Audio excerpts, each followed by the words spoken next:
The video buffers just for 2 seconds, and yet you still feel it. That spike of irritation, completely out of proportion for the 2-second wait. You know it's out of proportion, but still it happens. You weren't born this way. Nobody was. This impatience has been engineered into you, and deliberately, by people who understand exactly what they're doing. The same world that has taken your patience has now made it the rarest competitive advantage that you can ever have. Welcome to Perspectus, a channel where we break down ideas, concepts, and moments of history to help you think clearer and reshape your reality. More importantly, we're trying to build a community here of people committed to growth, perspective, and understanding. If that's you, you're in the right place. There's a study most of us have heard of, the Marshmallow test. A child, a marshmallow, and a room. The ones who waited went on to succeed more in life. The message seemed clear. Delay your gratification and you get ahead. But this study was then replicated in 2018 with nearly 1,000 children, and the results should change the way we think about how we were told everything. By the end of this, hopefully we'll understand what the Marshmallow test actually measured and why the most patient people in the world are not virtuitous. Instead, they are strategic, and why, in a culture that has engineered impatience into every moment of our day, the single most countercultural thing you can do is play the long game. So how did the Marshmallow test lie to us? In 1972, a Stanford psychologist named Walter Mischel sat children in a room one by one. On the table in front of each child, there was a marshmallow. It was a simple deal. You can eat it now, or you can wait 15 minutes and you'll get 2. Most of us know this story. The children who waited, who covered their eyes, sang songs, turned away from the table, they went on to have higher SAT scores. They had better health outcomes, stronger social skills. The Marshmallow test became a self-help canon. It stood for delayed gratification, and it mattered more than IQ. It claimed that the secret to a good life is learning to wait, and for the last 40 years, this was the message they taught. However, in 2018, a team of researchers at NYU decided to replicate this study. They used a much larger sample, nearly 900 children, and they controlled for something the original tester hadn't fully accounted for: the family environment the children came from. The effect was about half the size, and most of it vanished when you accounted for a socio-economic background. The children who waited didn't actually have stronger willpower. They had more reason to trust that a second marshmallow would actually arrive. A child from a stable home with reliable adults who kept their promises meant that the child has rational grounds to wait. A child who has been disappointed and let down constantly, whose environment has taught them that delayed promises don't actually materialize. Instead, the child is being entirely sensible by deciding to eat the marshmallow there and then. Patience, it turns out, isn't a fixed trait you're either born with or you're not. Instead, it's a response mechanism to your environment. And it's rational. And that changes everything about how we should think about developing it. We've been telling people to be more patient the way we might tell them to grow taller. It's as if we were simply deciding. This isn't the case. The question isn't how patient you are. It's what kind of environment you are in. And what does it tell you about whether waiting is actually going to pay off? The longest game. This relates to Warren Buffett. And Warren Buffett has a line that I keep returning to. It says, "No one wants to get rich slow." He says this as though it explains almost everything about why so few people manage to do what he has done. Not because the strategy is complicated.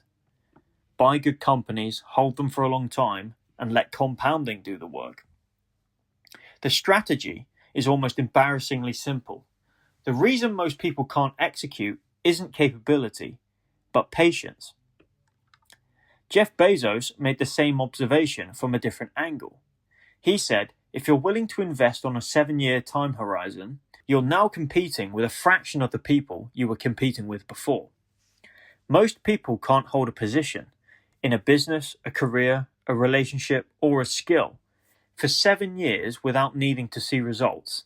This is the moment that you have to be willing to extend your time horizon to.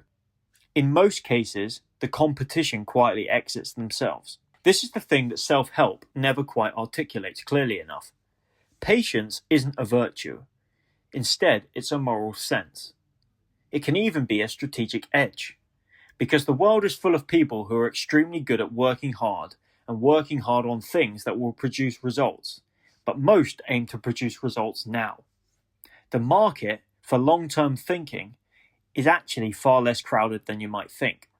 We see this in compounding, which is perhaps the most powerful force most of us are too impatient to actually use. The return on a skill, a relationship, a financial position, or a creative body of work, these are invisible in the early stages. The curve is almost flat for a very long time, until it then begins to bend sharply upwards. Most people quit before the bend, not because they're lazy. It's because the feedback they're getting in the early stages looks exactly the same as failure. Knowing this doesn't automatically make it easier to wait, but it does change your frame. You're no longer waiting passively. You're operating on a longer time horizon. And that is different to most of the people around you. And that horizon in itself is your key advantage. So, how did the world steal your attention? Here is the honest part of this conversation, and it's one I think we both need to sit and have. The difficulty most of us have with patience right now isn't a character problem. Instead, I believe it's an engineering one.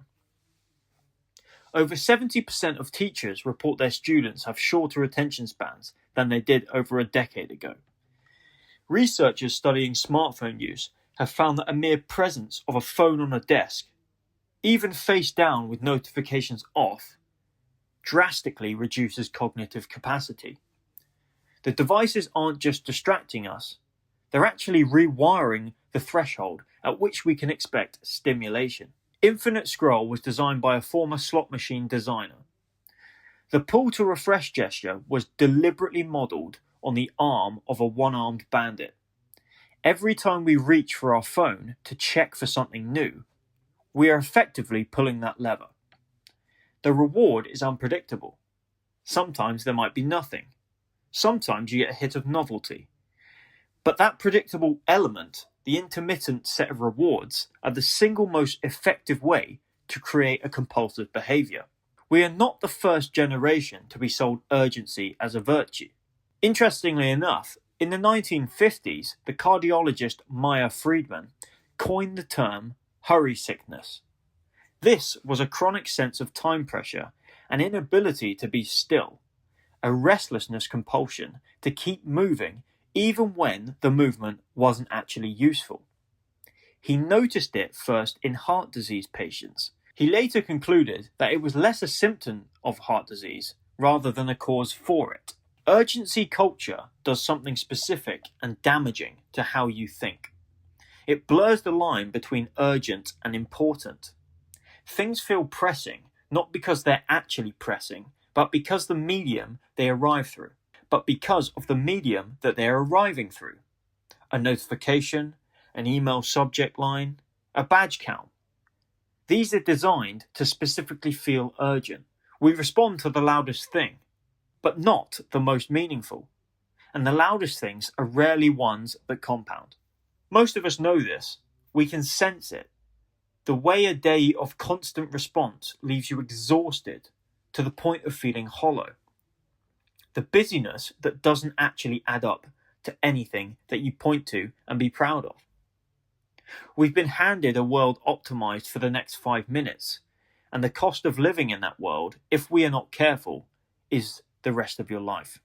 Seneca wrote something around 50 AD that reads like this: "It is not that we have a short time to live, but that we waste a lot of time."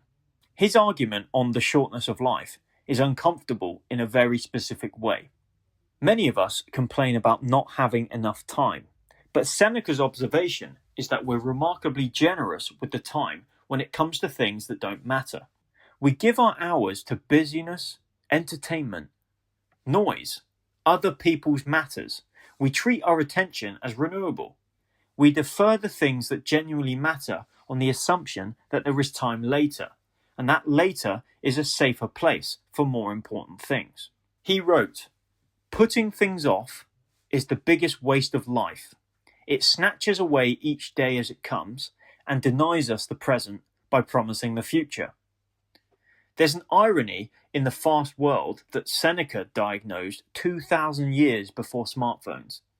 The more urgently we move through our days, the more of the present time we trade for the future. We rush through what's in front of us in order to reach something better, and the rushing through the now is the problem itself. Not the pace, but the mindlessness of the pace.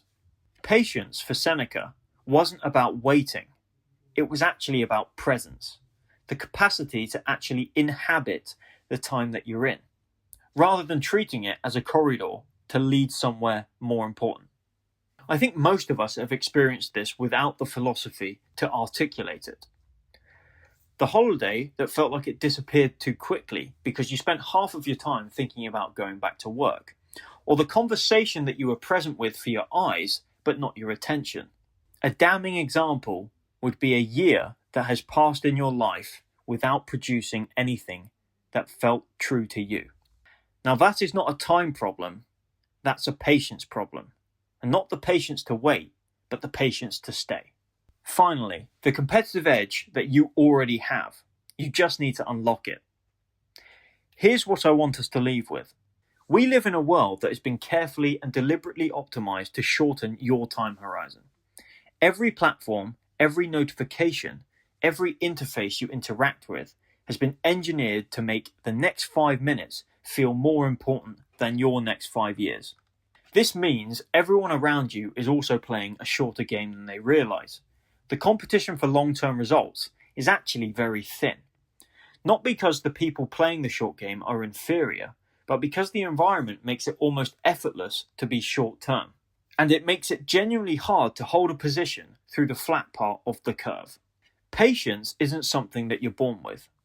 The Marshmallow test told us that. It's something you build by creating an environment that makes it rational to wait, by surrounding yourself with evidence that long games actually pay off, by removing, where you can, the inputs that are engineered to make now feel like the only moment worth caring about. Seneca's challenge isn't to slow down, it's to pay attention to where your time actually goes, and to stop treating your hours as something you'll spend more carefully later. The Buffett insight isn't actually about money. It's about the fact that most of the best things in life, be it a skill, a relationship, a piece of work that matters to you, your own reputation, or your physical physique, they all require time, and this time most people aren't willing to give to it. This means the person who is actually willing to give these tasks the time they require will win. You don't have to be more patient than you are right now. You just have to be willing to play a longer game than the world is telling you. That's enough. And that's actually more than enough. If you found value in this, make sure to like and subscribe.